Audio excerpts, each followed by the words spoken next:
Everyone says the London is slow and solid, but what if I told you it can crush your opponents in 20 moves or less? What if I told you this quiet setup had some of the nastiest attacking ideas in all of chess? In today's video, we are turning the London into a weapon. I'll show you how to learn only pawn storms, bring your pieces out with tempo, and create real threats fast. We'll go through lines where we play h4 and g4, even sacrifice material just to rip open the king's side and go for mate. If you ever wanted to play the London but still attack for Tal, this is the video for you. Let's go.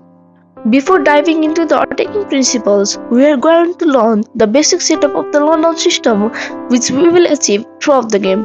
So, the knight goes on to f3, another knight goes on to d2, another bishop goes to d3, and this bishop always goes on the f4 square to control this long diagonal and support our attack.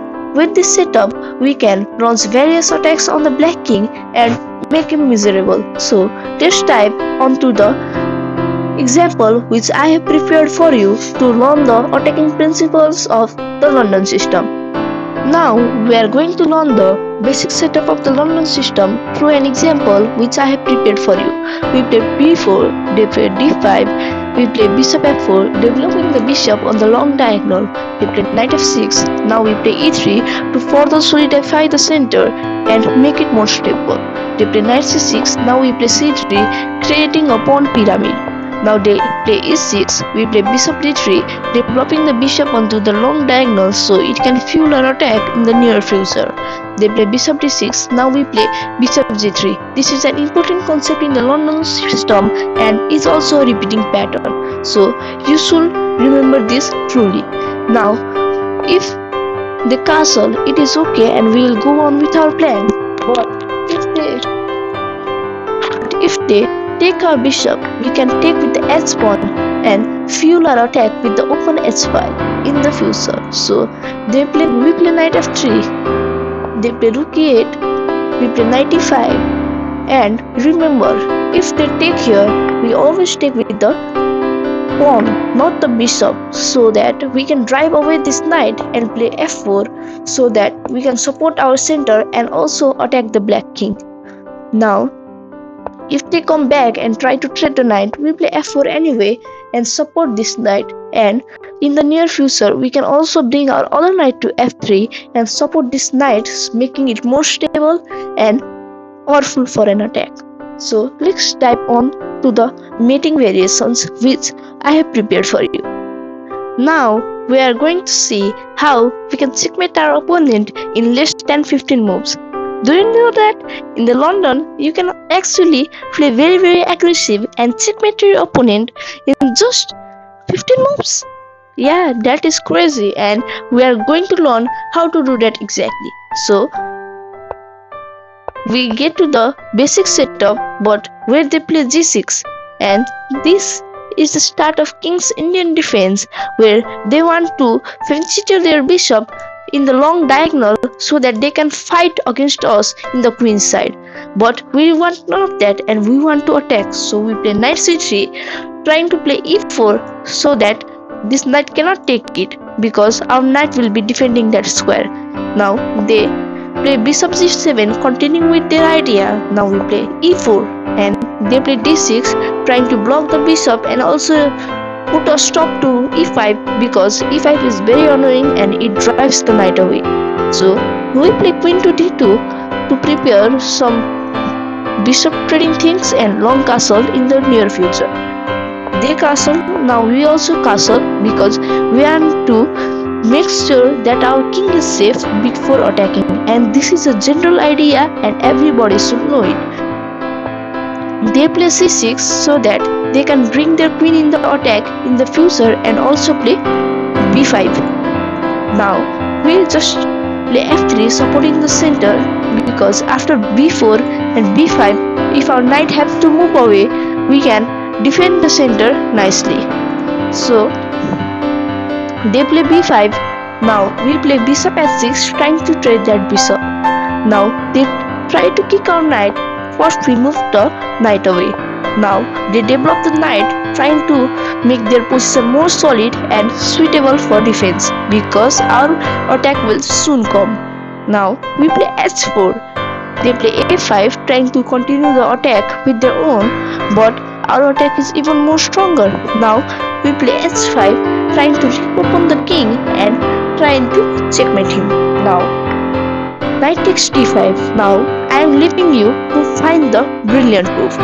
1, 2, h5. If they take with the knight, we can sacrifice the rook, and if they take with the h pawn, see, this position is miserable and we can play this anyway and we are winning. So that you should play this nicely and solid.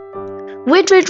How did we come to this Greek gift sacrifice position in the London system? Yes, we can come to the Greek gift sacrifice position in the London system and win easily by checkmating the king and or winning some of the material that the king has to offer to save him from the danger. Now let's dive in how we can get the Greek gift in the London system and just punch the king in the face and make him cry. So the game starts with d4, d5, bishop f4, knight f6, e3 supporting the center, knight c6, c3, e6 and knight f3. So here the black pieces play bishop d6 trying to trade this bishop, but we play knight d5 trying to put the knight in the center and saying I want to trade my bishop because my bishop is so much active than yours and it is also supporting the center. Now the black piece is castle because it is the basic thing to do. Now we play bishop d3 trying to aim the bishop at the long diagonal and in the future trying to sacrifice it for the Greek gift.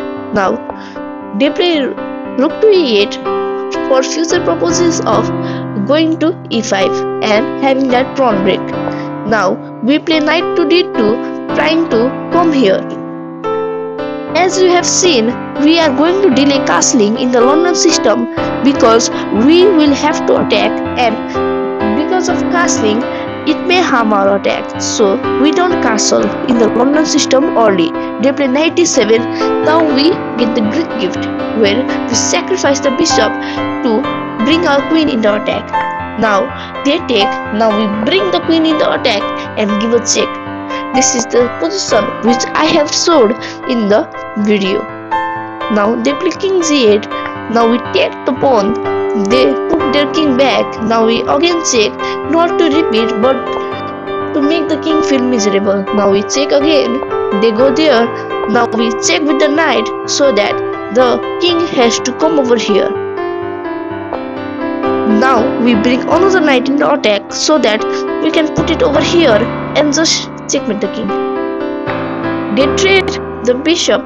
Now we take with the knight, freeing up this square for the queen and also further supporting this knight coming to the g5 square after the queen is there. They attack the queen in hope of getting some counterplay and trying to save the king. Now we give the check. They put the king back. Now we play knight to g5, which will be a forced mate if they don't sacrifice the queen. If they play any other move, we can checkmate them and win the game.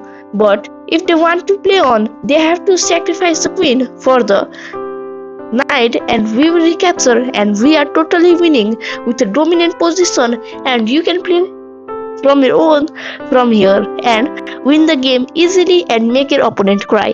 So like and subscribe if you want to support this 14-year-old and have loved the video and learned something from it.